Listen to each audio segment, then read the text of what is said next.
Welcome to day 15 and lab 25. In the previous lab, we have implemented security for Windows application. And in this lab, we will implement security for web applications. Now, there is a big difference in the way security is implemented in web applications and the way the security is implemented in Windows application. Now, Windows application, they run inside the computer, so things are very different. While web application, they run over the internet. In other words, your web application is hosted on some server, and anybody who interacts to that web app, it uses the HTTP protocol, it uses the request response model. So for web applications, we can implement security by using Windows authentication, forms authentication, and passport authentication. Now, I'm not going to go in details of all of these authentication mechanism. If you wish, right, what you can do is you can go to the .NET and ASP.NET fundamental section where we have covered more details about each one of these authentication mechanism. For now, we will be using forms authentication to implement security in our web app. So the first thing what we'll do is, let's go ahead and create a simple screen here called as the login screen. So let me just go and create a simple page here called as login.aspx, and let me press OK. Now in this login screen, let's go ahead and create two text boxes and one button. So one text box will take the username, the other text box will take the password, and we'll have one submit button which will help us to go and validate if this user is proper or not. So let's go ahead and open the toolbox, and we'll go and create a very simple screen which will take the username and password, and we'll have one very simple button here which will actually go and push all these details to the server for validation. Okay, so you can see that I have drag and dropped one label and one text box for username. In the same way, I will drag and drop one label and one text box for password, as well as I will also need one button here. So I'm going to go and drag and drop one button which will help me to go and submit this username and password to the server. Also, let me quickly go and put proper text and naming conventions to this label. So this I will name it as LBL username, the text as username. This text box will take the username, so I'm going to go and make this text box name as txt username. In the same way, I will name this label as LBL password.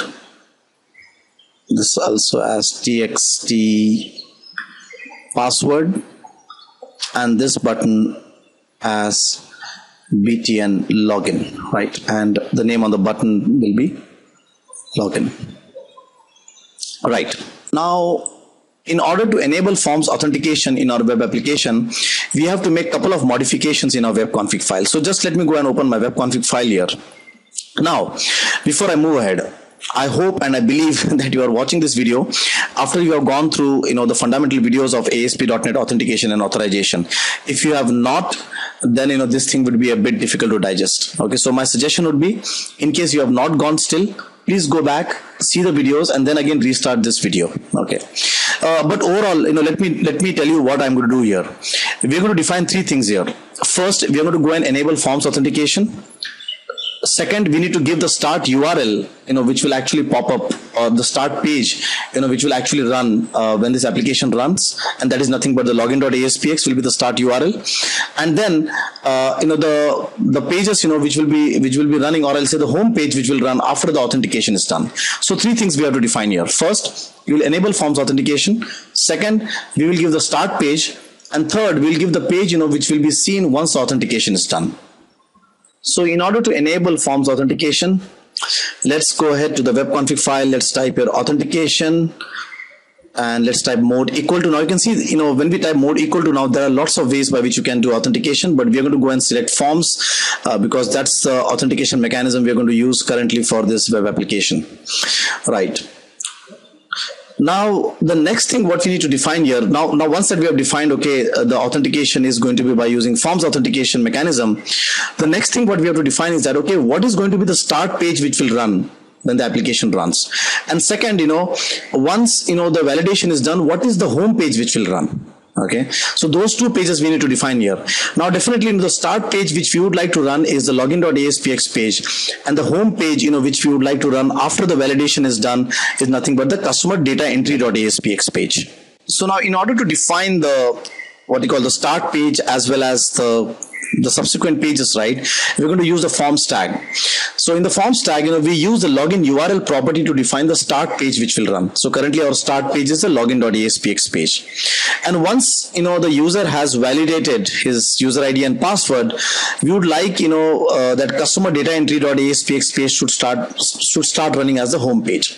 So you can see that by using the forms tag there, what I've done is I've defined the start page as login.aspx, and once the login.aspx page is successfully validated, we want the customer data entry.aspx page to run after that.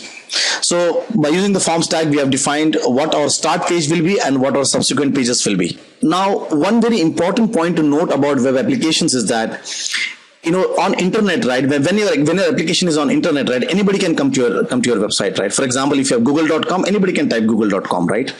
But because you are trying to implement security in your application, you want to deny all those users who are anonymous. So you can see that I have used the deny user tag, and I've said by defining the question mark that any kind of user who is anonymous will not be allowed to come to my site. Right. So now that we have done all the changes, now it is time to go and open our login.aspx page, and let's start writing some behind code. Now the first step, what we need to do in our behind code is we have to import two namespaces.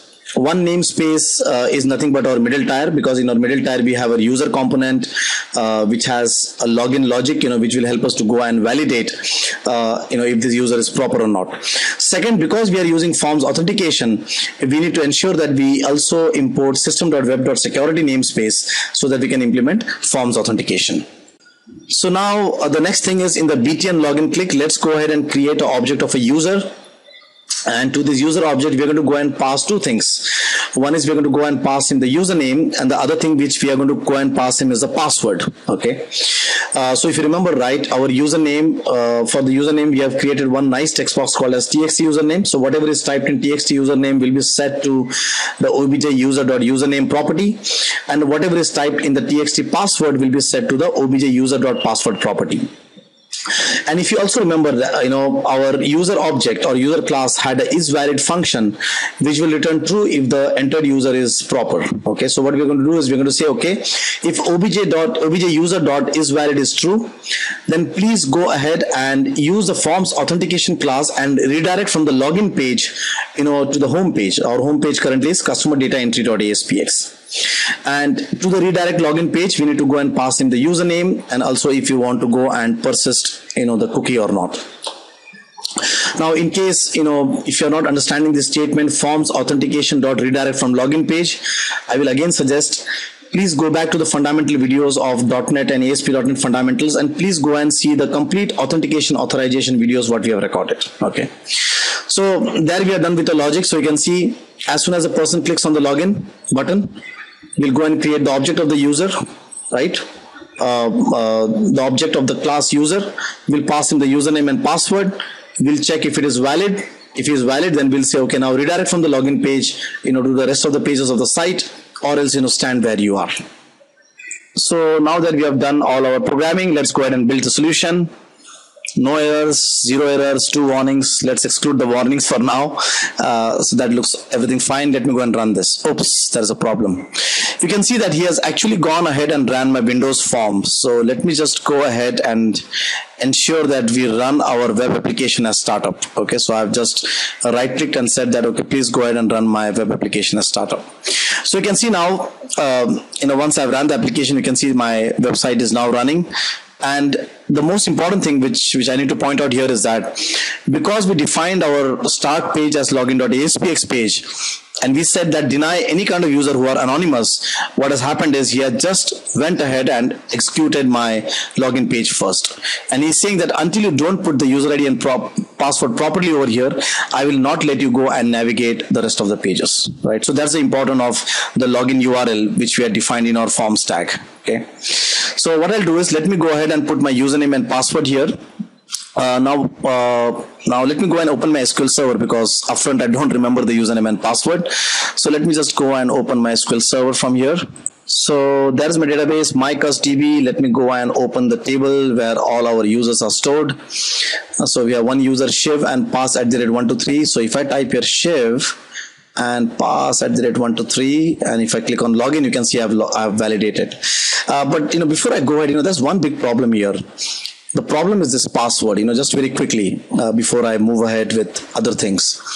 Now this pass @123, should not be visible like this on the screen, right? It should be masked. In other words, there should be some kind of a star or a dot, rather than, seeing the data directly. So let's first go and try to fix this thing, because I think this thing is very important here. When anybody goes and types something on the password, the password should not be visible on the computer. It should be either masked with a star or a dot. So how do we do that? So let's again go back to our Visual Studio. So in order to make your text box as a password text box, go and select your text box that is a password text box, and you can see in your text mode there is a value called as password here. So you need to go and define the text mode as password. So I'm going to go and select this as password. Now let me go and run my application again to see that if my password is visible or not. So I'll go and type Shiv in this username. Now when I type something in the password, you can see that it is now masked with dots. So in that way, anybody who is probably sitting behind your screen, does not see the password, right? So by using the text mode, we can make our normal text box as a password enabled text box. So now, so what we'll do is, first let's go ahead and put some invalid user. So when I click on invalid user, you can see the screen stands where it is. And if I go and put some valid user, for example, Shiv and pass @123, and if I click on login, you will see that he is allowing me to enter the screen, or he's allowing me to enter the site. So in this video, we saw that how we can go and enable forms authentication on our web application. So it was a 3-step process. The first step, what we did is we went ahead and we created a simple login screen. Then we went into the web config file and we enabled forms authentication by using mode equal to forms. We also defined our start page as well as our subsequent pages. We said that deny all the users who are anonymous, and then in the login click, right, in the behind code click, we ensured that we check the user from the database and we call the forms.redirect login page function. Okay. So by using these 4 or 5 steps, we were easily able to enable forms authentication on our web application. So I hope that you enjoyed this video. In this video, we were trying to understand how we can enable forms authentication on web applications. Thank you so much.